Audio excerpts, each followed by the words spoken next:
지금 의원 생활을 하시면서 네. 국회에서 어떻게 보면은 최일선에서 싸우고 있다라는 생각이 들 정도로 열심히 활동하고 계신데 제가 원래 순한 사람인데 어쩌다 보니 이렇게 음. 쌈딱이 되버리고 말았습니다.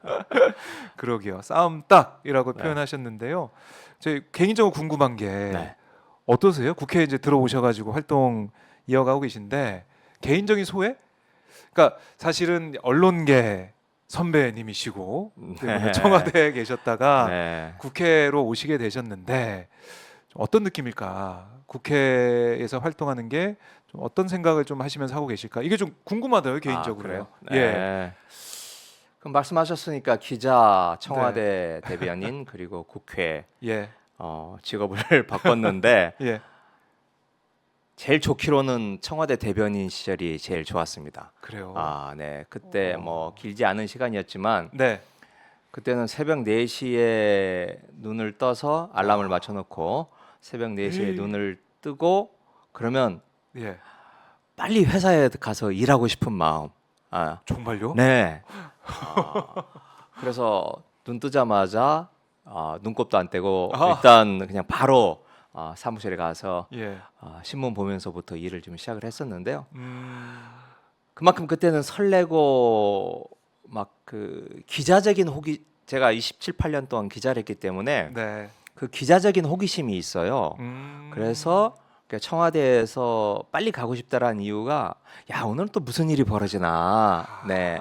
그 매 순간순간이 역사의 한 장면이고 다 살아있는 기사고. 그렇죠. 네. 이제 그랬던 이유가 이제 특히 그때가 이제 제가 평창 동계 올림픽이 시작돼서 예. 남북 정상회담이 이루어지고 그리고 이제 하노이에서 이제 사실상 좀 안타깝. 성과가 없이 예. 아쉬운. 마무리될 때 그 네. 기간을 제가 풀로 있었거든요. 아. 네. 그래서 그때는 정말 눈 뜨면 출근하고 싶어지는 그런 때였고요. 네. 지금은 사실 그렇게 즐겁지는 않습니다. 네. 지금도 대변인을 맡고 네. 계신데. 근데 지금은 이제 그 일선에서 싸운다고 하는 게 뭐 응원해 주시는 분들로부터는 박수도 받지만 네. 또 뭐 그 이상 가는 또 비난도 받고 또 싸우는 과정에서 이래저래 부딪히는 사람도 많고 그렇네. 그러니까 예. 마음이 뭐 이렇게 좋은 상태는 아니죠. 좋은 상태. 솔직하게 말씀을 네. 좀 해주셨는데 그래도 저희 시청자분들은 응원을 계속 정말 해주고 계시고요. 네, 고맙습니다. 정환님이 이런 댓글 주셨네요. 김의겸 의원님 화이팅입니다 하시면서 이게 그때 설레던 새벽 4시에 일어나던 그때를 얘기하시면서 다시 그런 날이 올 겁니다. 네, 이렇게 정말 네. 말씀해 주셨습니다. 뭐 그때는 제가 없어도 아무 상관없으니 그런 날이 좀 빨리 왔으면 좋겠습니다. 네, 알겠습니다. 블루 러브님께서도 의원님 응원합니다. 찔레꽃 향기님도 김의겸 의원님 응원합니다. 이임숙님도 김의겸 의원님 정의의 불사조. 이런 또 아이고. 평가도 해주셨습니다. 자, 저희 시청자분들이 많이 반갑게 맞이해주고 계신데요. 그래도 저희가 현안에 대해서 하나하나 좀 짚어봐야 될 것 같아요. 윤석열 대통령이 당선 1년이 지나가고 있습니다. 뭐 정부 출범은 5월에 했지만은 그래도 당선 이후에 우리 대한민국에 여러 가지 변화가 있는 상황인데요. 먼저 윤 대통령 당선 1년 그동안 쭉 보시면서 총평을 먼저 한번 들어볼게요. 네, 뭐 제가 굳이 말씀드리지 않아도 뭐 시청자분들께서 뭐 다 피부로 느끼고 계실 텐데요. 네, 저는 옛날에 음. 이제 그 프랑스 혁명 뒤에 네, 1789년 혁명이 일어났지만 촛불 혁명이라고 하면 네. 혁명이 일어났지만 그 뒤로 다시 왕정 복고가 몇 차례 이루어지잖아요. 그렇죠. 그리고 이제 그런 왕정 복고가 이루어지면 앙시앙 레짐이 다시 들어오면 제일 먼저 바뀌는 게 타파됐던 신분제가 다시 살아나는 겁니다. 네. 그래서 지금 우리나라에서는 어떤 특징이 있냐면 일단 검사라고 하는 신분제, 그 직업이 검사. 가지고 있는 신분제적인 네. 특성 이게 지금 뚜렷해지고 있다라고 생각을 하는데 지금 얼마 전에 한번 따져보니까 장차관급만 13명 네. 그리고 그 각 부처에 파견되어 있는 사람 검사가 70명. 어. 거기에 지금 거의 200명에 가까운 검사들이 문재인 전 대통령, 이재명 당대표 네. 그 사냥을 하기 위해서 지금 어. 다 몰려들고 있지 않습니까? 네. 그래서 지금 그 지난 1년이 그래 왔습니다. 그래서 그게 이번 정부는 정말 검사에 의한 검사를 위한 정부다. 네. 그런 일종의 신분제 부활과 같은 걸 좀 느꼈고요. 네. 신문제 부활. 조금만 더 말씀을 드리면 네. 제가 기자 시절에 검찰을 좀 출입을 했더랬습니다. 그때 김준규 검찰총장이라는 분이 계셨어요. 네네. 네. 그 김준규 검찰총장 시절에 세계 검찰총장 회의 이런 게 있었습니다. 들어본 것 그러니까 같습니다. 네, 각국의 검찰총장들이 이제 예. 한 곳에 모여서 총장 회의를 하는 곳인데 김준규 검찰총장 시절에 우리나라에서 서울에서 열렸어요. 네, 그걸 마치고 김준규 당시 총장이 저희 기자들에게 했던 얘기가 기억이 나는데 세계 모든 검찰총장들이 자기를 부러워하더라. 대한민국의 검찰총장, 대한민국의 검사를 부러워하더라. 오, 그래요. 네, 그 다른 나라의 검찰총장이 하는 말이 예. 야, 대한민국은 어떻게 이렇게 검사들이 네. 사회에서 이렇게 좋은 대우를 받고 이렇게 대회 음. 하나 치르는데 이렇게 어마어마하게 이렇게 거창하게 치를 수 있고 정부가 지원을 받느냐. 예. 그리고 보니까 검사가 굉장한 그 권한과 지위를 누리더라. 야, 검사를 하려면 대한민국에서 해야겠더라. 이런 이야기를 이제 그게 벌써 10년도 더 전입니다. 그 그렇죠. 이야기를 이명박 대통령 때였죠. 네. 그런데 지금은 그 검사들이 권력을 잡았잖아요. 그렇죠. 네. 예, 검사 출신. 이분도 제가 이번은 뭐 성함은 못 밝히겠습니다.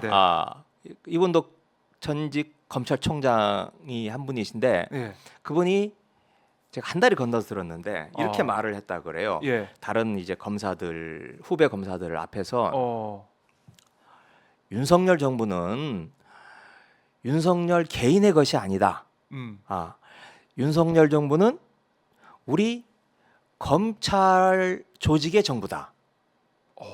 우리 검찰의 정부다. 이게 꿈인지 생시인지 모르겠다.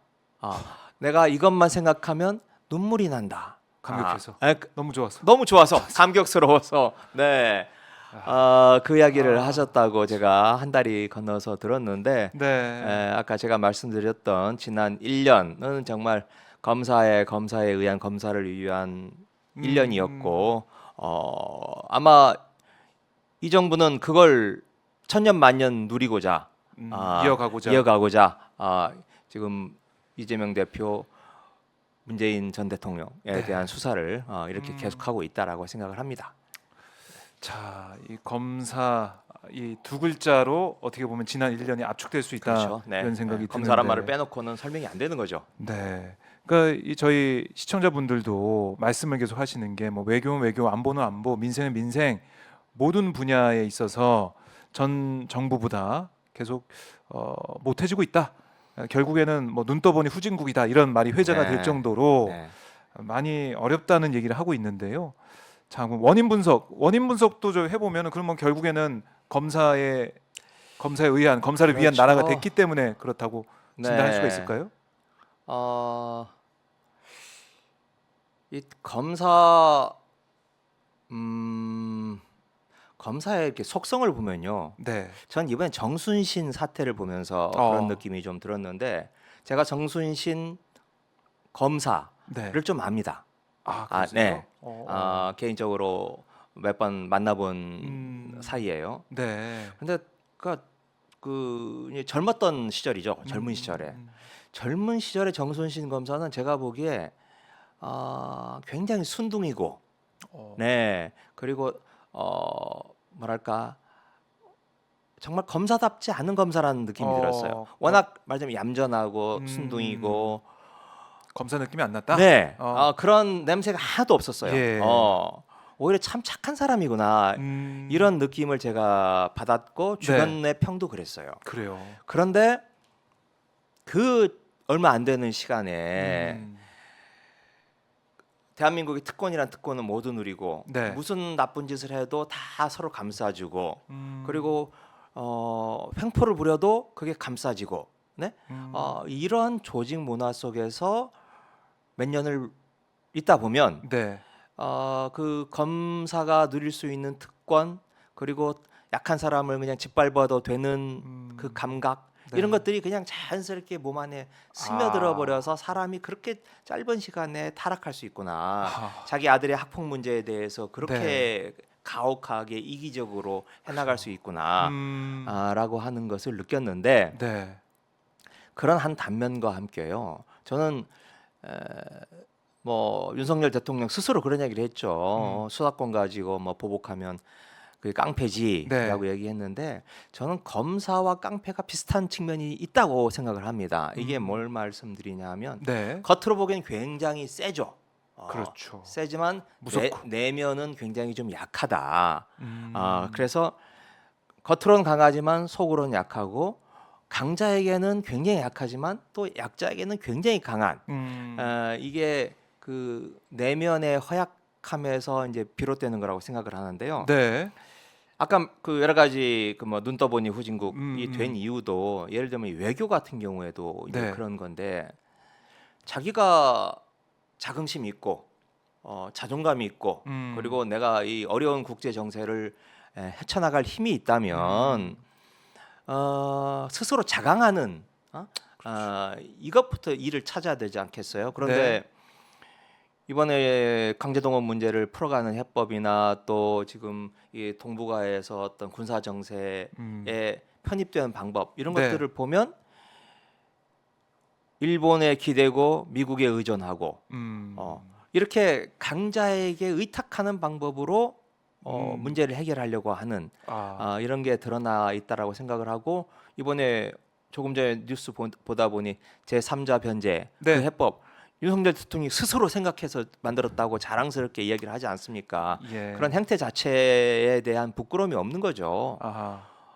그에 반해서 약자에 대해서는 또 엄청나게 이제 강하게 나가는 그렇죠. 건데 그건 어찌 보면 그런 내면의 허약함이 주는 불안감과 초조감이 강자에게는 기대고 약자에게는 한없이 짓밟아 버리는 네. 그런 형태가 뭐 정치, 경제, 외교 뭐 모든 곳에서 저는 나타나고 있다고 생각을 합니다. 뭐 네. 예를 들면 뭐 재벌을 위해서는 모든 특혜를 다 주면서 노조에 대해서는 또 그러니까요. 뭐 한없는 탄압을 가하고 있지 않습니까? 건폭이라는 단어를 네. 딱 보니 건폭이네. 그렇죠. 사이즈 보니까 사이즈 보니까. 진짜 윤석열 대통령 사이즈. 그런 얘기가 나올 정도로 지금 미국, 일본 뭐 어떻게 보면 아까 그 조폭 얘기도 하셨지만 네. 큰 형님, 작은 형님 섬기듯이 네. 그런 모습을 보이면서 약한 모습 보이고 딱 밀착되어 있는 모습 보이면서 약자에 대해서는 한없이 강하다. 그게 외교면 외교, 경제면 경제, 뭐 사회면 사회, 정치면 정치 당연히 보인다는 그런 말씀이시고